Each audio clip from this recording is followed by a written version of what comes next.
On this episode of Two Dudes, One Card, I sit down with the man once again, Mr. Bob Kitchen from Maple Hill Golf. So sit back, relax, and enjoy this episode of the Two Dudes, One Card podcast with Bob Kitchen of Maple Hill Golf. All right, everybody. The man, the myth, the legend, Bob Kitchen from Maple Hill Golf is back with us again. Bob, how you doing tonight? Hey, wonderful, man. After the last 10 minutes, you and I battling to get on the Zoom, and here we are, baby. We're back. We made it. You know, I love technology until it's stubborn and will not work.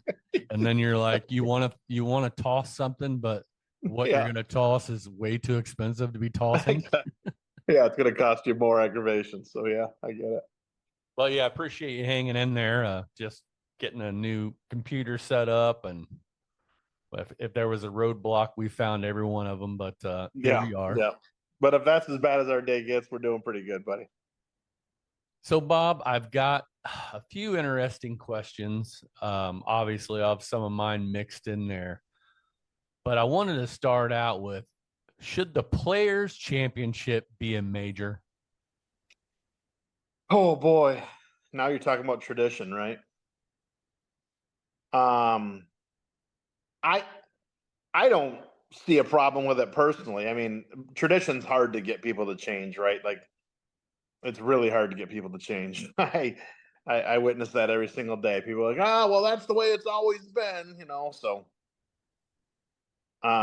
would a fifth major disrupt anything? Like, why are three of them in the United States and one of them not in the United States? Like, shouldn't we have one from like Asia? Like, the PGA Tour isn't United States specific, is it?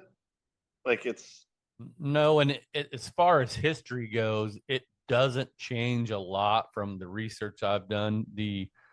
I mean, you'll get Ricky Fowler; he'll get a major. right.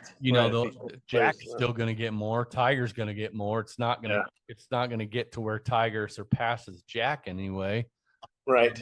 There's no real board that decides. Right. It's kind of the old school. The fuddy duddies will get to decide who it is. I mean, even the Masters, it had so much acclaim, and then eventually they said, "Hey, this should be a major."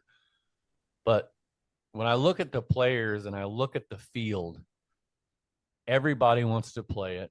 It's a big deal. Yeah. They all want to win it. It's almost looked at as the fifth major. It's referred to as the fifth major, right? So I don't understand why they just couldn't do it. Why? I mean, what's the LPGA has five, or they have five or six? I think they have five. Mm-hmm. But you're right. Why don't we have any of them anywhere else? There's the Asian, PGA Tour in Asia. They're all over the place. But well, if you look at the demographic who's playing on the PGA Tour, it's pretty broad.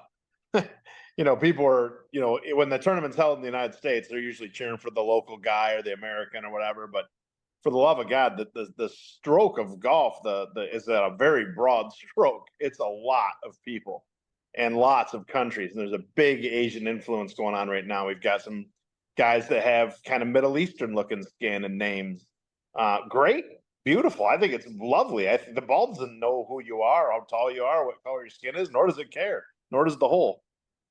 Just get the ball in the hole in the fewest amount of strokes, and the game does your talking for you. So I wouldn't have a problem with it. I think that golf is still run by a bunch of old rich white guys, and that's a bit of an issue as far as getting anybody to actually change anything. You want to change the two-party system while we're at it, for politics, because there's plenty of people that don't like the two-party system. But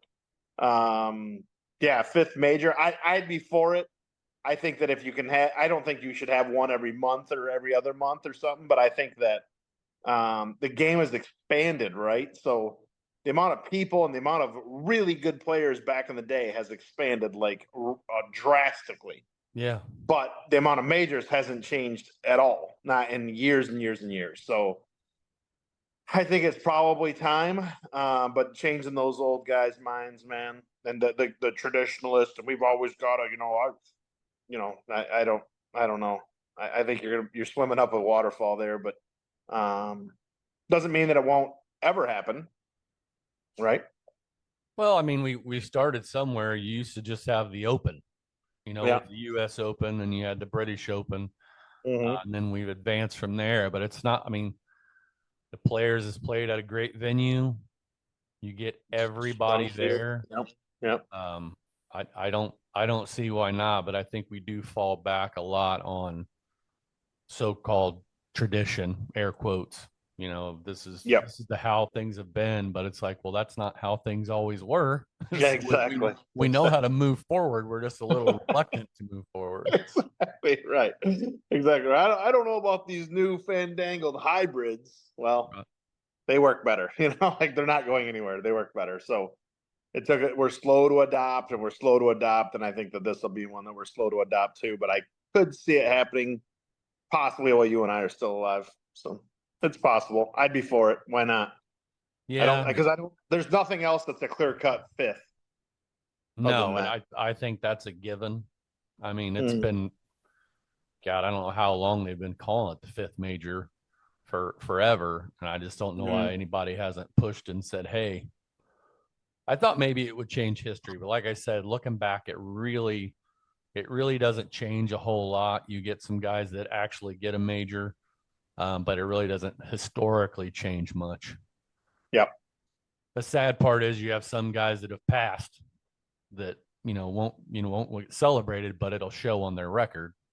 Right. That's the only thing. Yeah. Now, Bob, do you think the PGA Tour is overthinking the Tour Championship? And how is it that Live Golf has figured out how to have an overall champion, how to make it come down to the wires? John Rahm just here in Indianapolis over, last weekend Hmm. wins by 3 points to Hmm. beat out Joaquin Neiman. Hmm. I can't figure out how Hmm. the greatest tour in golf cannot figure this out to where you come down to that tour championship that somehow there's an opportunity for an overtaking. Do I think anybody's going to overtake Scheffler? No, he's winning with somebody. He's winning with the random caddy. He's Yeah. winning everything.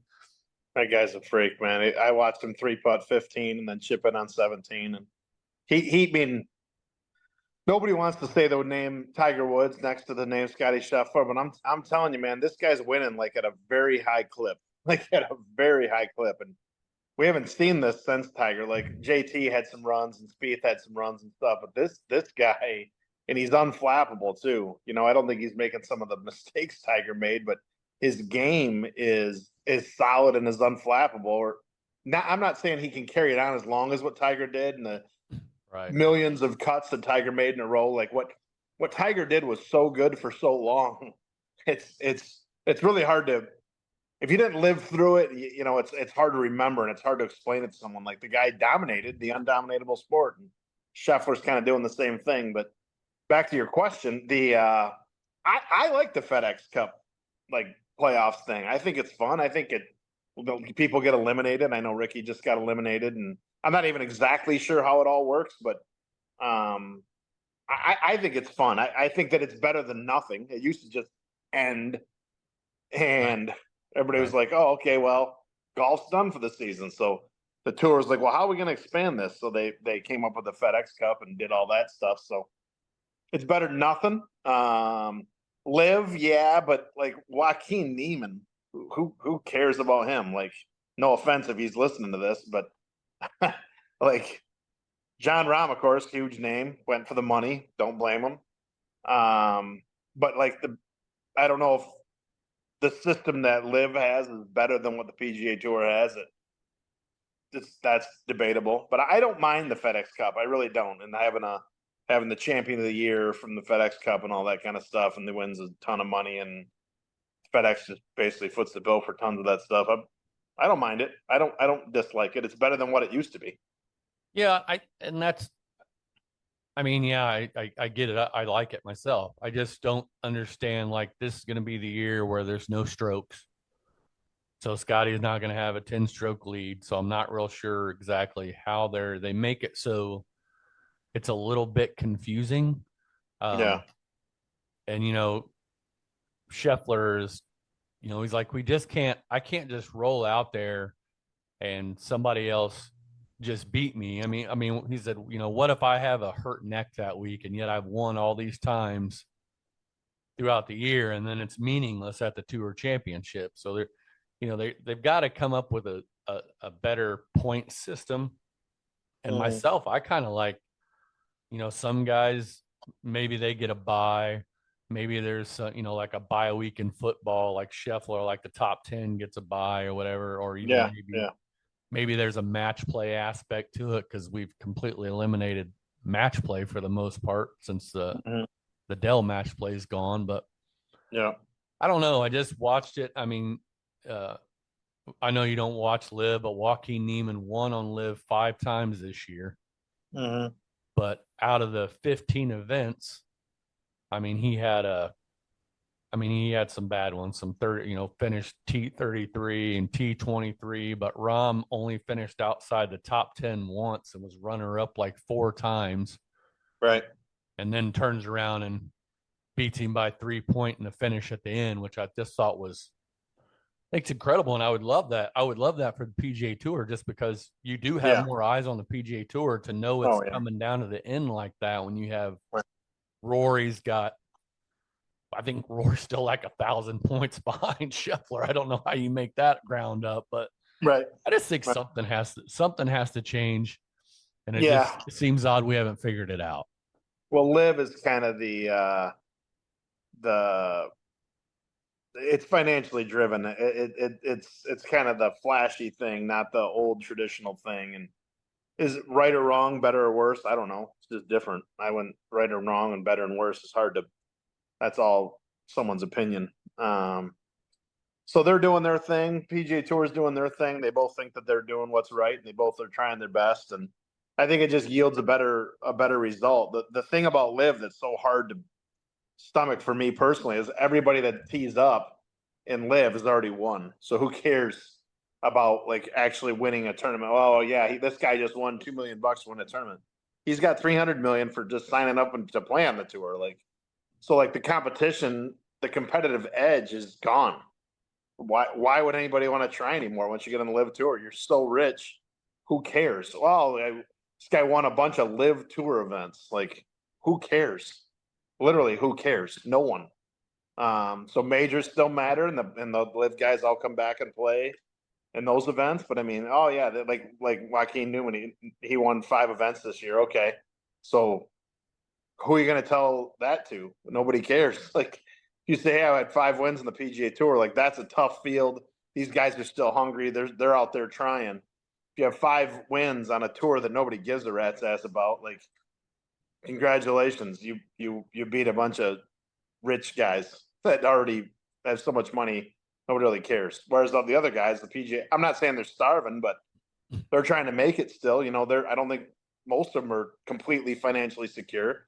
I think Ricky Fowler's fine and Scheffler's fine, and some of these other guys are definitely not to worry about. But a lot of them are trying, man. They're trying. And Live Tour, once you're on that tour, trying's out the window. Who cares? You already won. Yeah, but do you also think, like we were talking about tradition, do you think that changes over time? A lot of people have had that same argument, and to a point I agree, but it's the same thing if you look at insert your favorite professional football player who signs on with a $30 million signing bonus or whatever. Right. And I know that's a totally different sport because you can go out there tomorrow and get clocked one time and never play again. Right. Right. But do you think that over time that, people start tuning in, or I doubt there's ever where these two tours come together, but you think over time that changes things, or you think it just stays the same?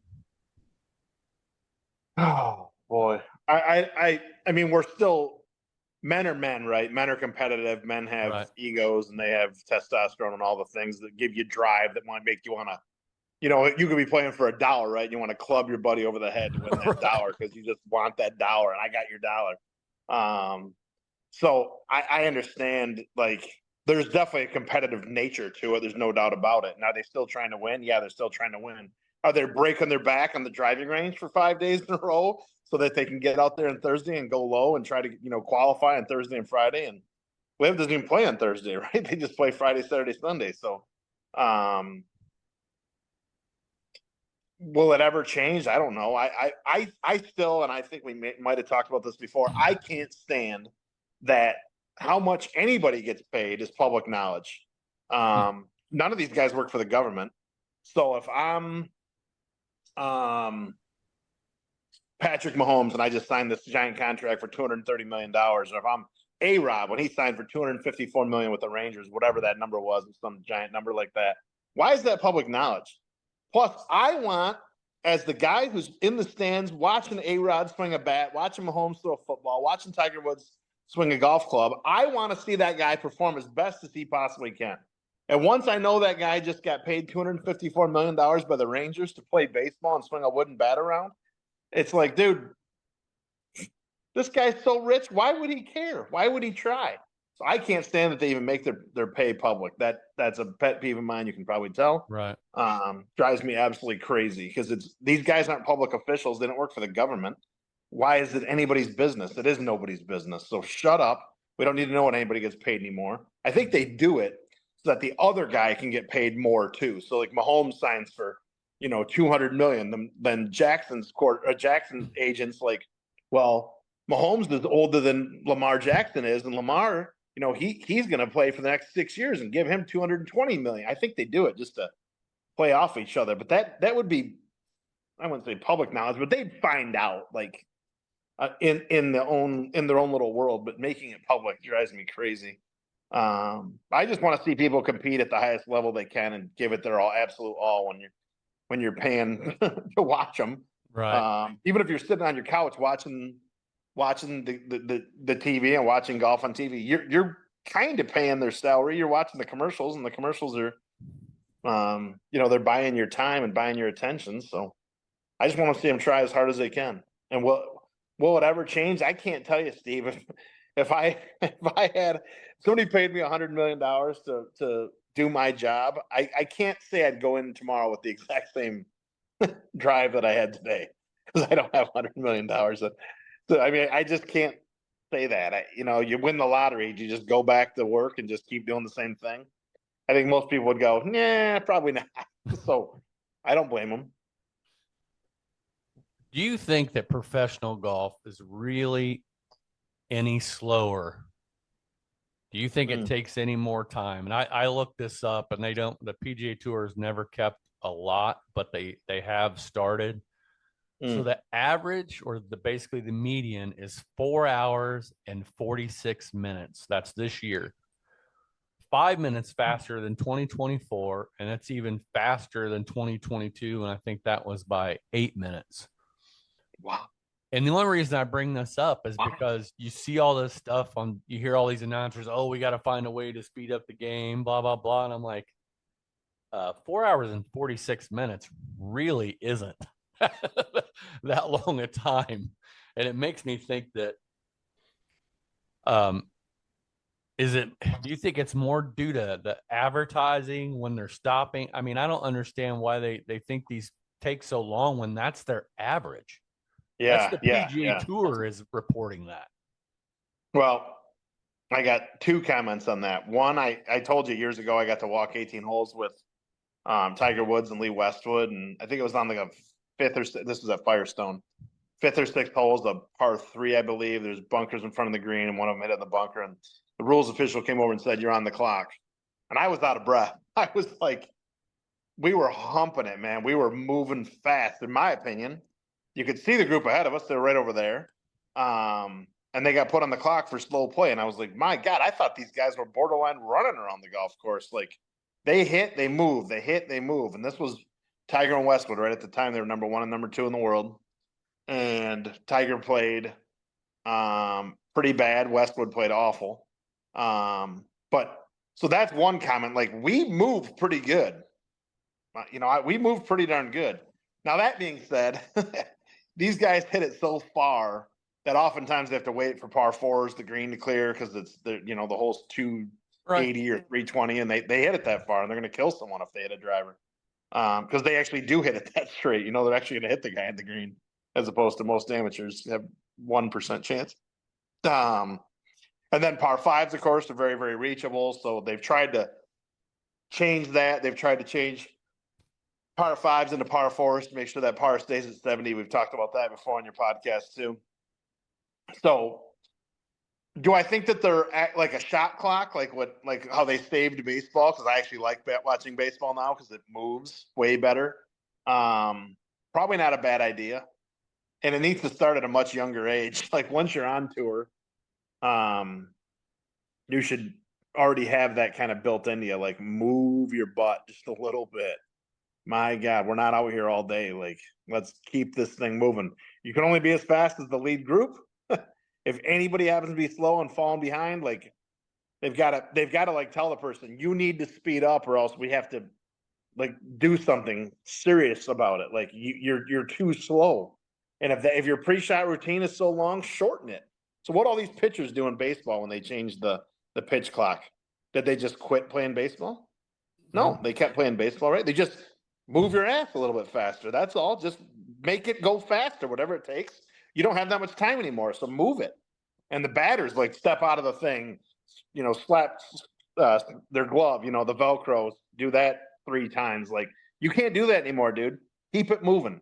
And I think golf would be. I'm not exactly sure how to do that, but it's probably not the worst idea. I don't know if that's the biggest problem golf faces. Baseball was definitely one of the biggest problems baseball faced. Well, they it's been over the past, I don't know, 2-3 years where they started blaming guys using aim point. We're taking a long time. Yeah. And on average, that I listened to a interview with the guy from Aim Point. He said, I went back through all these, and he's been in golf forever. I don't know if you know anything about that guy, but he's the one that did the predictions. He's the one that started the lines on the greens for the putts and all that stuff. So he's been in golf for a very long time. Yep. And he said the fastest players on and off the green were 2 guys that use Aim Point. And he said, now you can go to videos of Tiger reading some long putts and it take almost 2 minutes, but nobody wants to say anything to Tiger. Right. But if you think about it, he's right. It's not even that. It's not on the green. It's on preparation out in the fairway and so on and so forth. But when I saw that median time, and then I'm thinking, guys average on a weekend and a foursome in golf carts are pushing that time. Granted, we're hitting quite a bit more shots, but these guys are on foot. Yeah. And their caddies carrying a full bag. And I'm like, man, that's moving. I mean, that's moving really quick to get through 18 holes. But I get what you're saying. Anything faster would be better. Have you ever played with a caddy before? Yeah. It's fast. In my opinion, it's fast. You don't have to rake. You don't have to do anything. You don't have to fix anything. Just hand me my club, hit it, and start walking. Caddy catches up with you. You kind of eyeing the shot. He gives you a yardage, hands you a club, swing it, hit it, and go. Like I absolutely love playing with a caddy first and foremost. Once you do that, it's kind of like flying on a private jet. Like you don't ever want to do anything ever again. Like this is the greatest experience ever. So even it is walking. Yes, these guys are in good shape. They're taking strides. They're drinking water.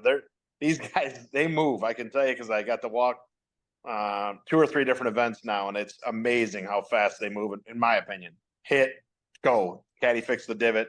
Caddy kind of jogs to catch up with them sometimes. Like those caddies, my hat's off to them. That's a big job.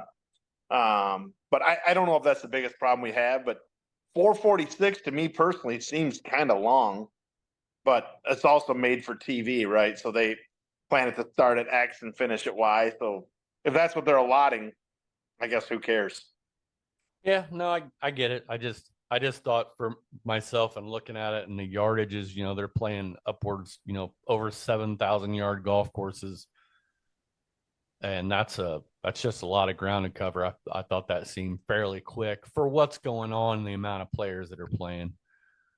Yeah. But if you're at an event and you watch a slow player and watch a fast player, it's noticeable. Oh yeah. Yeah. No, it's noticeable. The guys that aren't moving at all and aren't prepared for the next shot and like wait for the other guy to hit before he even starts thinking about anything. Like, my God, what were you doing while he was doing his preparation and his practice swings and hitting? What were you doing? start your mental process. Holy cow. Yeah, So anyhow, I know some people that wait for you to hit and then they start doing their practice swings, and I'm like, what are you doing, dude? I'm fine with having three balls in the air heading to the green at the same time. I really don't. It doesn't matter to me. plug it in and let's go. Yeah, I mean, riding in carts, I've had with my buddies, like we'll make it in 3:30 riding Yeah, in carts, four guys. And that's not like we're not saying a word to each other. We're still enjoying each other's company. Just hit the ball. Let's keep moving. So I mean, and these guys walk it. I know the course is long, and I know sometimes there's a walk between the green and the tee. Sometimes depending on the course, but that 446 just seems a little long. But some of these guys are pretty country clubby, prima donna. Just don't quite. They've never really been at a public course where you got to move or somebody's going to hit into you because right. they're pissed off behind you. Most of these guys are, not all of them, but they're Silver Spoon Country Club kind of guys, and they just move a little bit, dude. There's other people on the planet. Yeah. So let's get to some of these listener questions we got here. Love it. This one I thought it's on your favorite topic of shafts, but Yes. shaft weight and its effect on ball flight and swing types, and that's in drivers and irons. Yeah. So how does that affect if you? So the way he worded it on swing types, I think he was meaning if somebody's one of those, it's kind of quick on the Fast downswing, tempo, yeah. kind of ripping the grip off of it. Yeah. What kind of effect will that have on the swing and on the ball flight? So there's exceptions to every rule, and everything I've probably ever said on your show can be proven wrong by somebody somewhere. But the general rule of thumb is this: the heavier the shaft is, the lower your ball flight's going to be. So why does some pros play a 7X in their driver and some play a 6X? Because the 7X is going to lower your ball flight a little bit, oftentimes reducing spin rates a little bit. So guys that spin it too much, that have a fast swing and need more control, don't need as much distance. Generally speaking, you have to go to a heavier shaft to keep the ball from spinning and to keep the ball flight a little bit more penetrating, because they generally they're hitting it harder, which is going to launch it higher and spin it more. So heavier shaft counteracts that a little bit. I'm not saying go out and put an 85-gram shaft in your driver. That's a bad idea, unless you're playing your driver at 44 inches or something really short. And then as far as what does weight do for swing speed? So generally speaking, again, we have to always say that because there's always exceptions, but the slower, smoother tempo you have, the more flexible and lighter you can go. So a guy that's just really, really smooth, like take a Ernie Els type of player, he can probably go a little bit lighter and probably a little bit more flexible because his swing is just so effortless. He's not wrenching on it at all. Then you got a Bryson DeChambeau who's taking a monster rip at the thing, and you're going to go with a heavier, very stiff shaft to keep the club head as stable as possible, because you're torquing it and bowing it and flexing it. Shafts bend in three directions when you're hitting it. So that's the general rule of thumb. If you need more height, go lighter. If you need less height, go heavier. So many people think they need less height until they have less height. Then they're like, I wish I hit a little higher. The ball's not stomping on the green anymore. Yeah, well, you do need a little bit of height, and a little bit of spin's not the worst idea. People definitely don't understand that whole concept. Well, if you ever watch a pro player hit it, they hit it to the moon high, like right to the moon high. So let's say you have this guy says his swing speed is at like 110, and he's really quick on the downswing. Yeah, I think that's why he's asking. So is there a number you would look at, or your fitters would look at and go, you're swinging about 110, 112. You could probably go to a 70 gram, or is that something you say, let's just swap this out and see what it does? That's probably going to be the best, I'd imagine. Well, yeah. And it also depends. The truth is, Stevie, it also depends on how good is he? So I've always said, and I'll say this for the rest of my life, the last day I'm taking a breath, I'll say, play the lightest and most flexible shaft you can find, you can control. So if you can find your ball playing a 50-gram regular flex, it'll go further. There's no doubt about it. But if your consistency is all over the map and you're hitting it to the moon because you're ballooning it and spinning it and like you're just way inconsistent, then that's not the right fit for you. So then you go to a 60-gram and maybe a stiff flex. And if that's still not good, go to maybe a 70-gram stiff. If that's not good, you go to a 70-gram X. And then maybe you need to, go with a higher kick like a Venice Black or something that really designed for a penetrating flight. But I will play the most flexible shaft you can control because it will go further. People, well, I swing really hard. I'm trying to hit it far, so I need an extra stiff. Well, a stiff will go further than an extra stiff. Like, that's a fact. That's an unarguable fact. The more flexible it is, the further the golf ball goes. It has to. It creates more club head speed. All other variables equal.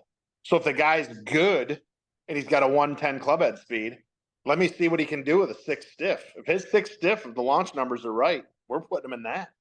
If his launch numbers are too high or he's hooking it too much because the shaft's not stiff enough, we're going to go to a 6X or maybe a 7 stiff or 7X.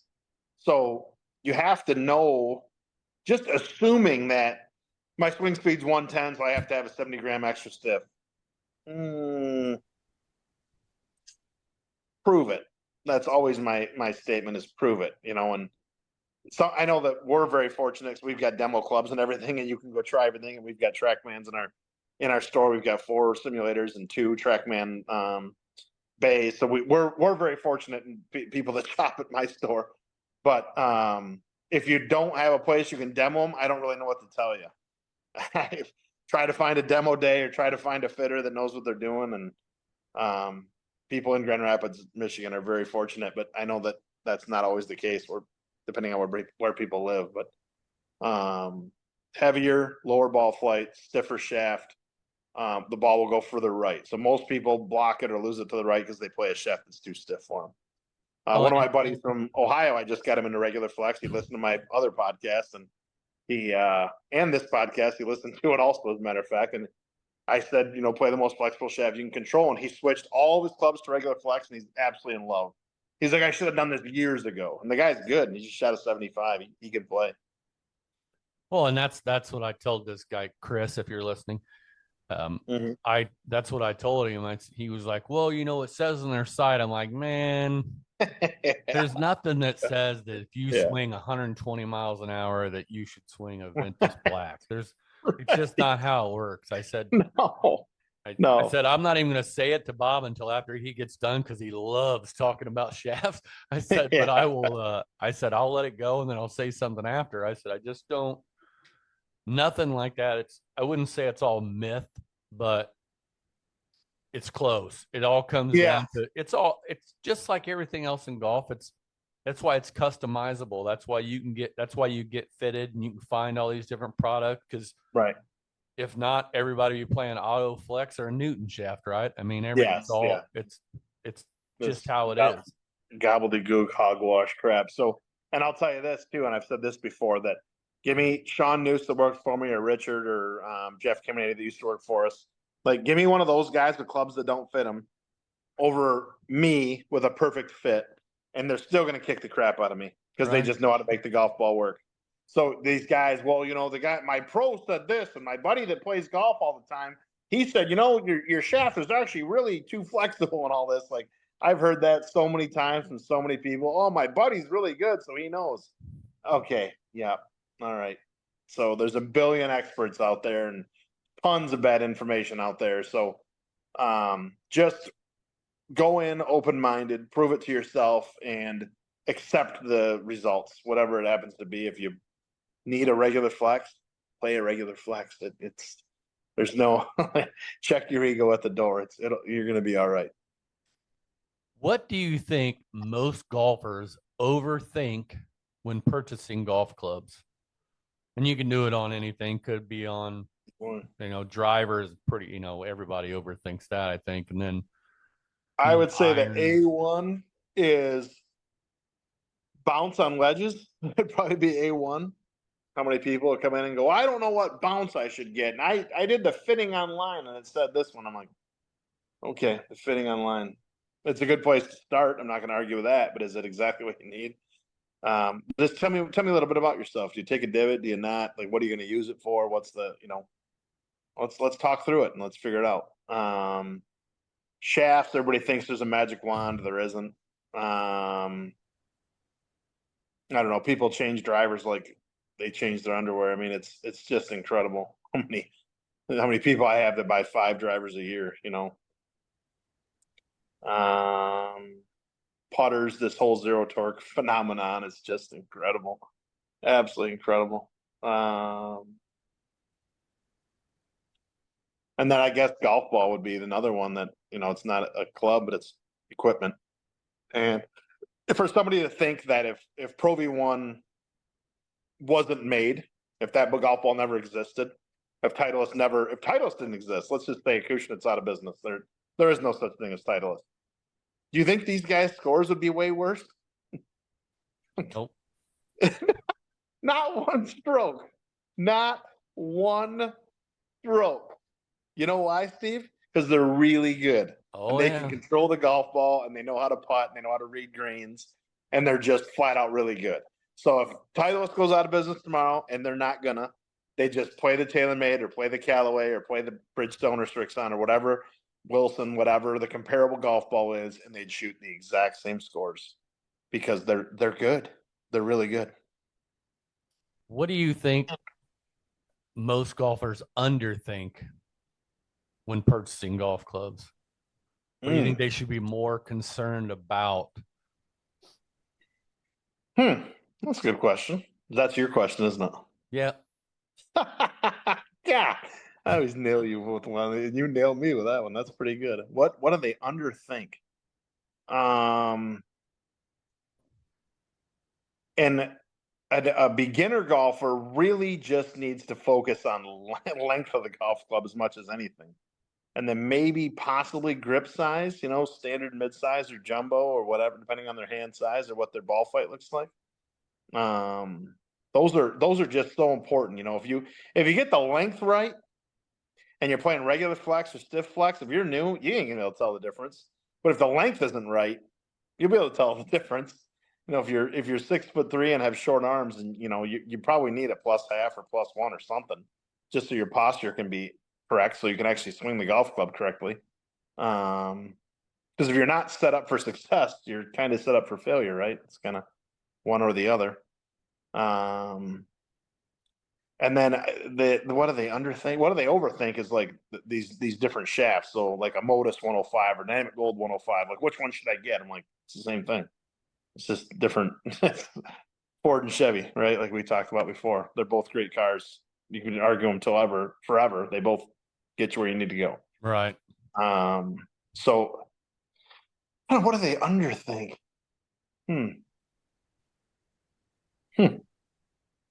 I don't know. Sometimes they underthink the sales pitch.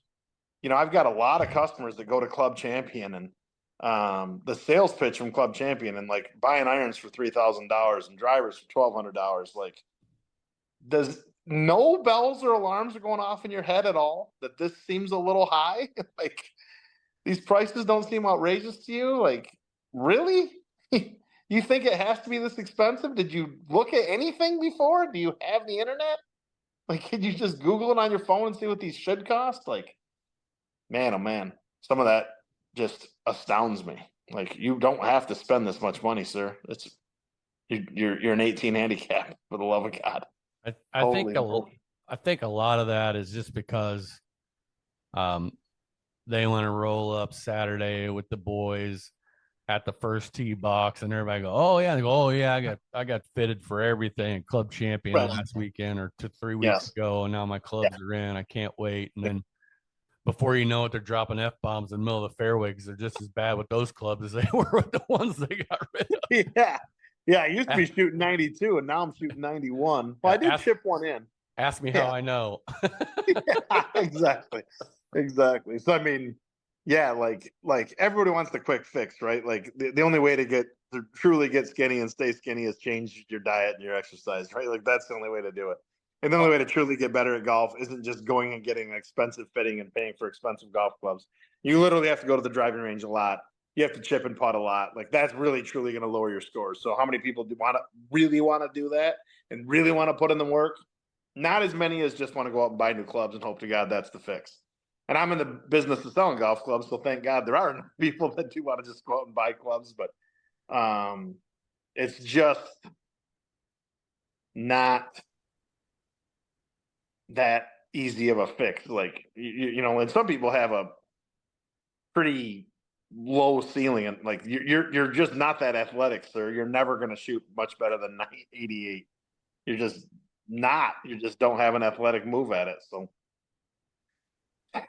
that's okay. You can still enjoy the sport, right? You paid for the enjoyment, so you can still go out and enjoy it.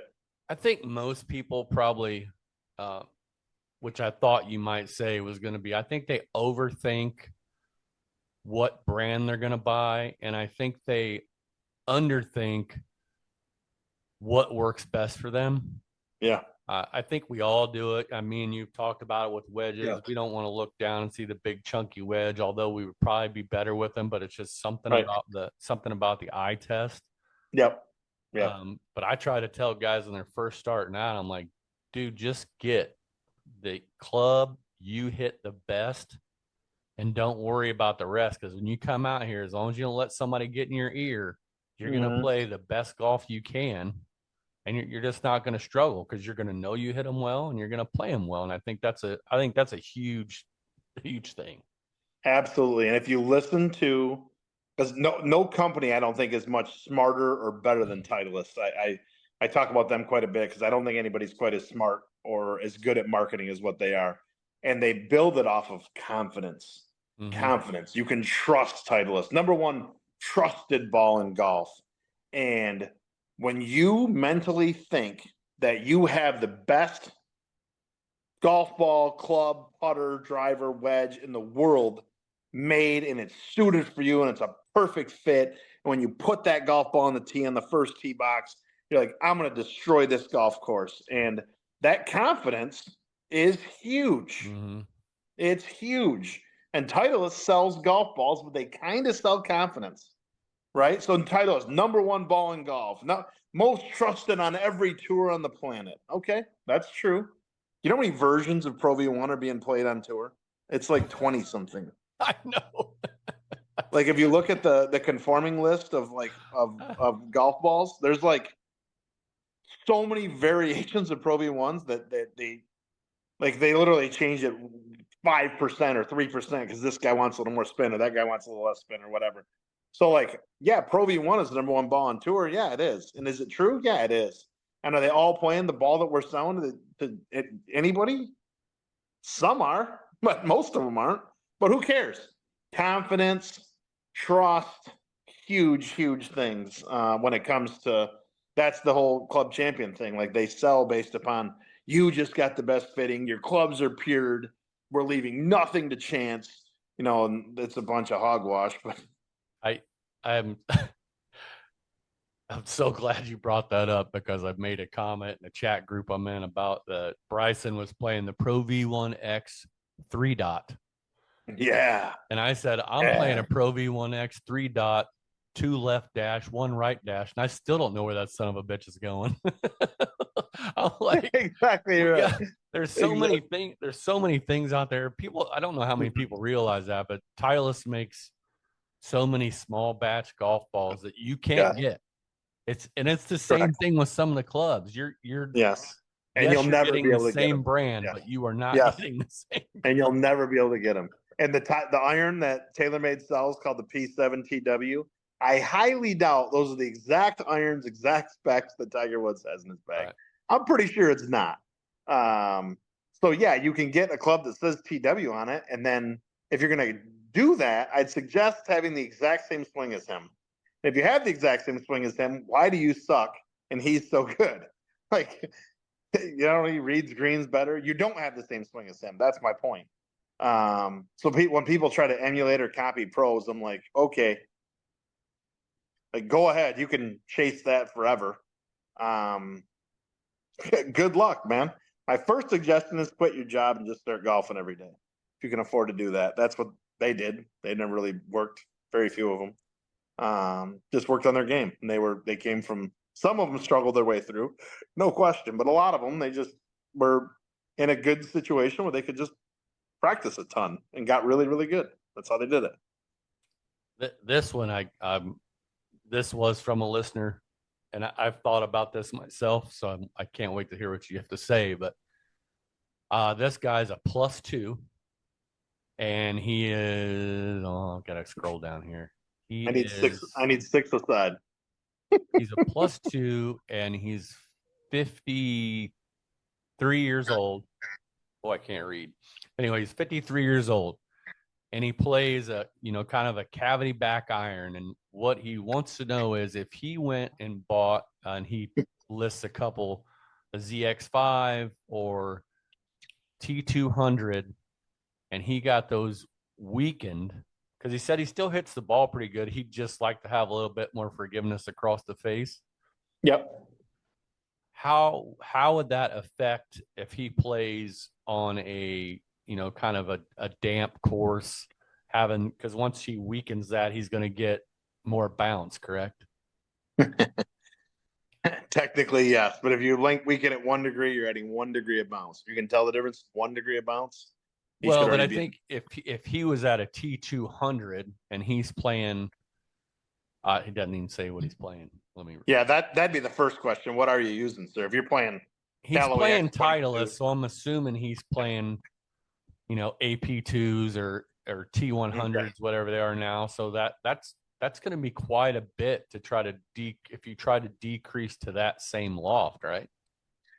Yeah, but loft doesn't. We've talked about this before too. Loft doesn't equal trajectory. So loft, when they're designing a golf club, they want the golf ball to launch at a certain angle. I'm talking about on a full swing shot. Right. Not a chip. It's only loft. It's not launch angle. So on a 7-iron, if you hit a T100, a T150, and a T250, it used to be 200. Now it's called 250. Even though the lofts are all different, they're all going to launch the same because they want that golf ball to come out the same way. So as you go to the higher number, the 250 or even 350, the CG gets lower. CG gets lower once the impact spin. So in order to reduce spin and make sure the ball's not launching too high to get proper distance, they have to strengthen lofts to keep them all the same.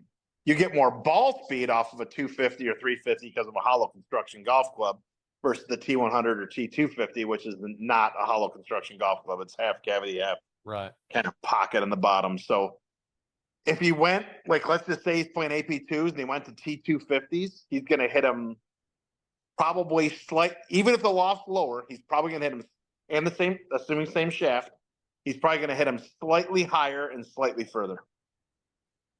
Well, and then also now that I think about that, like if he's a guy that's really hitting down on it, for lack of a better term, and he's really de-lofting him, yeah, it's not going to matter as much. If anything, it might give him a little more forgiveness on the ground, wouldn't it?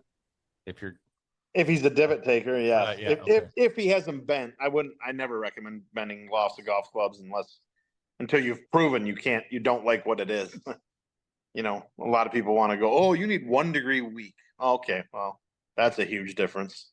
Yeah, 2.5 yards. Shit, if you can tell the difference in that. I have almost answered this exactly how you did. I said, in the end, it's going to be, you should probably go hit them. Yeah, because all right.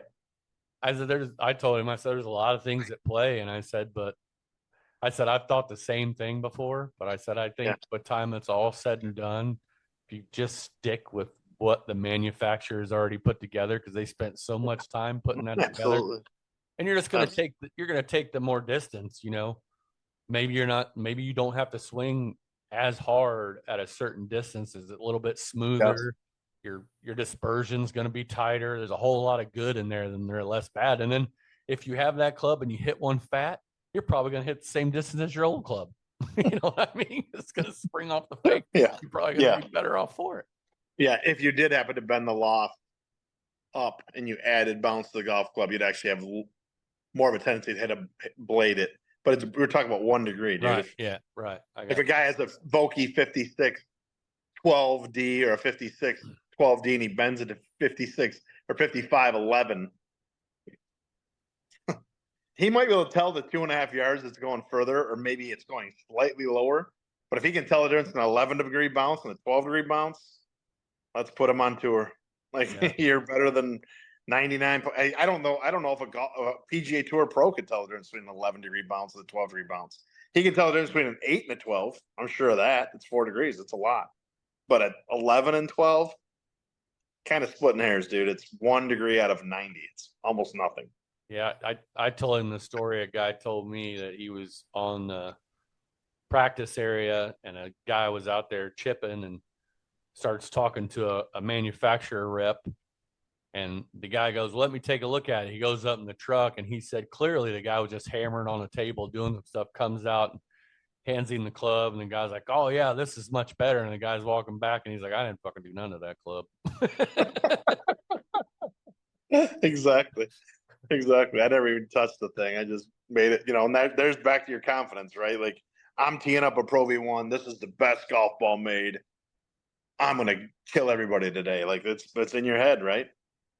It's a huge part. Huge part. Another question I had that I didn't come up with this one, but I'd like your answer to it. More bounce or less in greenside bunkers? And is the same true for fairway bunkers? Good question.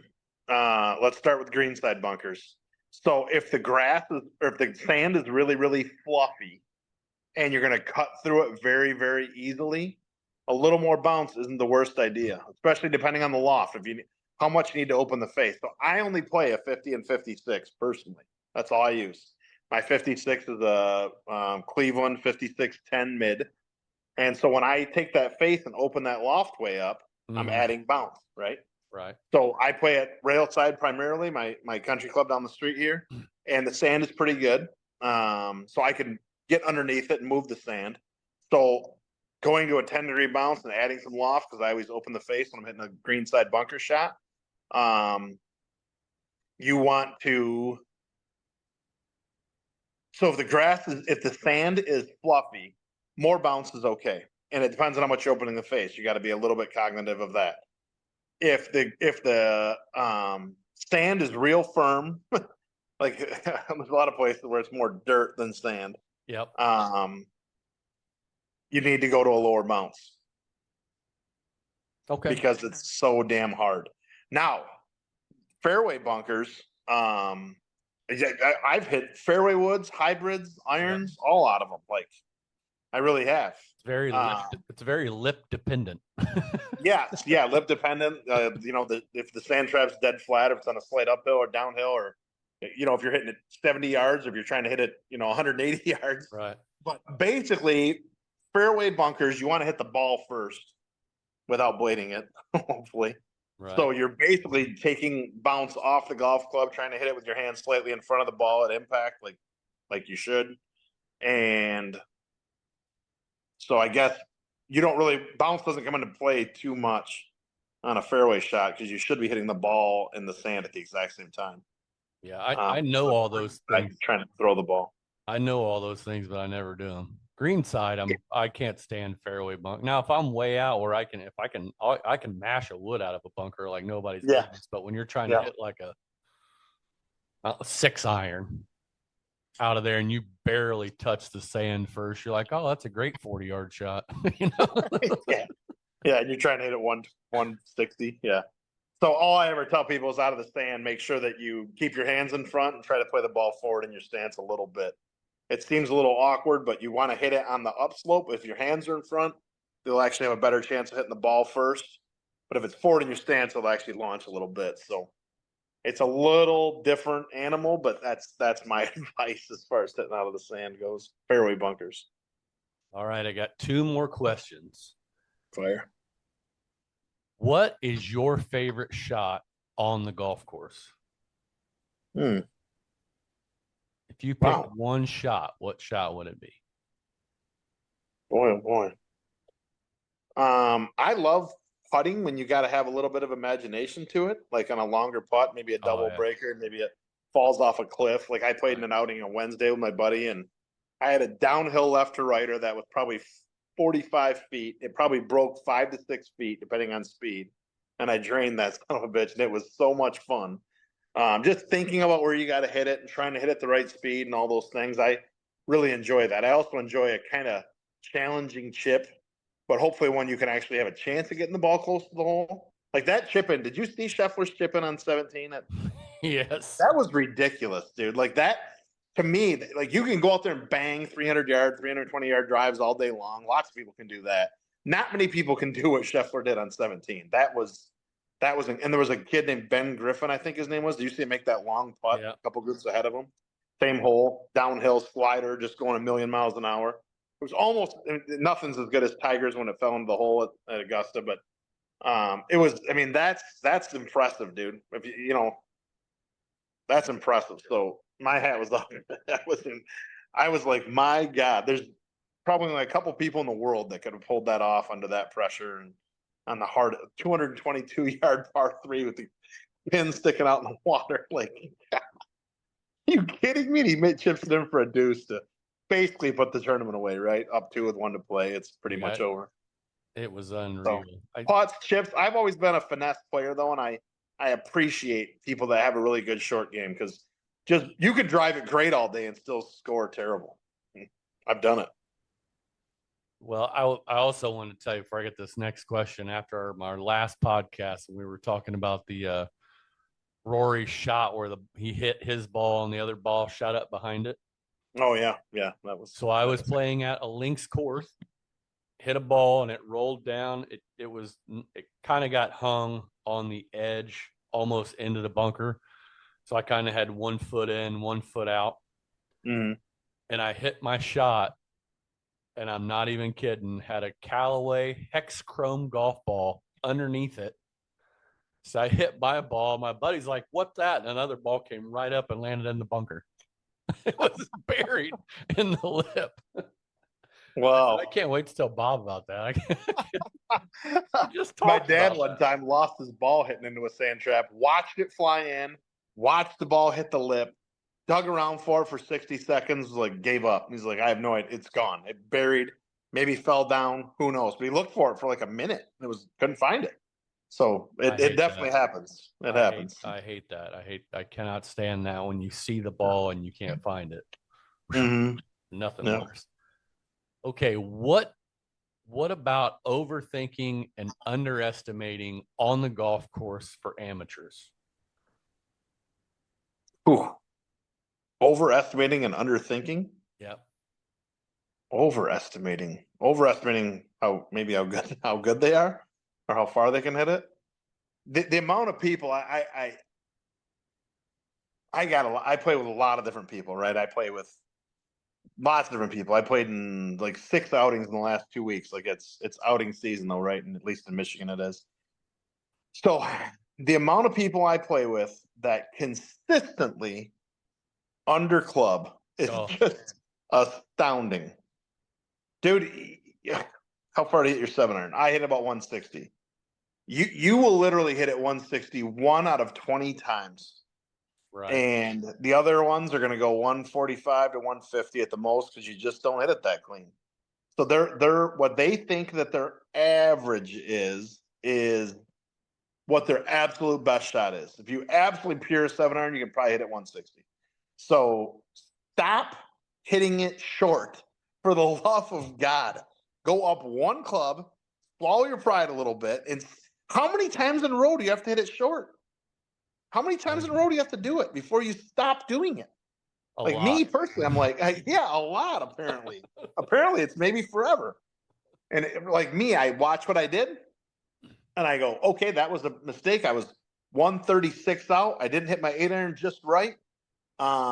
Maybe next time, at 136, maybe I'll choke the crap out of a 7 iron.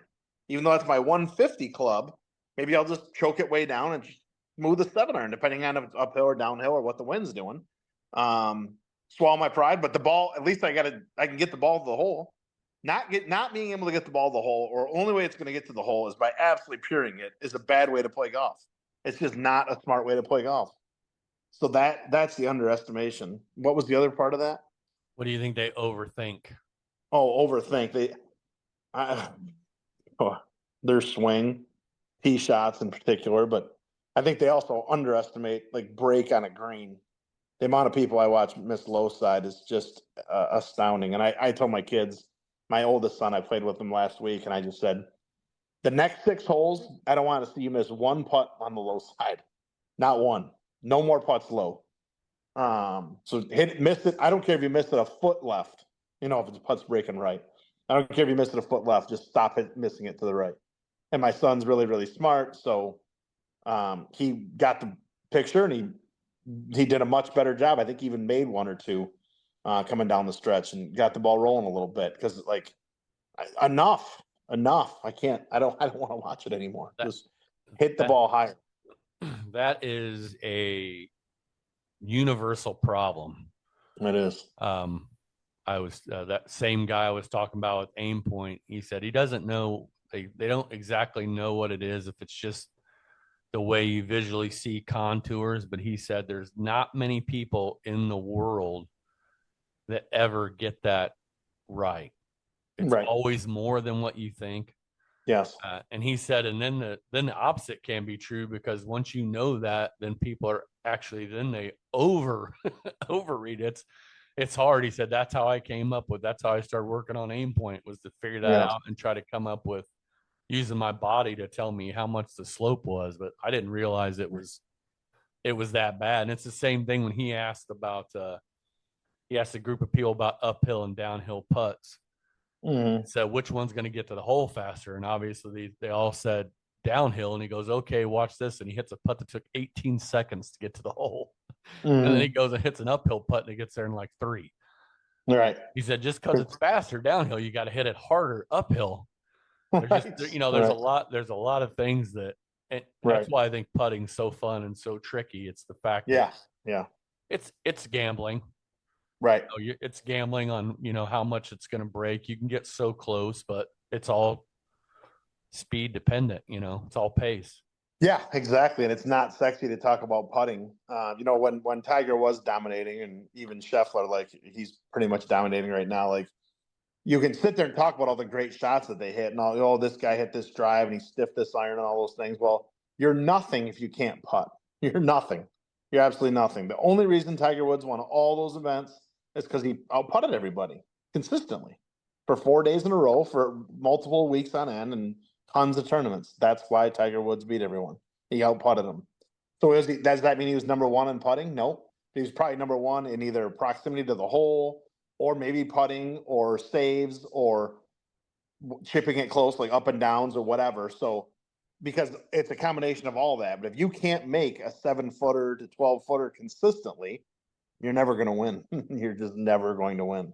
Yeah. So I argue a lot with the people, since like Mark Brody and those guys, they came out with hit it down there as far as you can. Nothing matters more than distance. And I'm like, well, then why do Rory and Bryson not have as many majors as Tiger and Jack?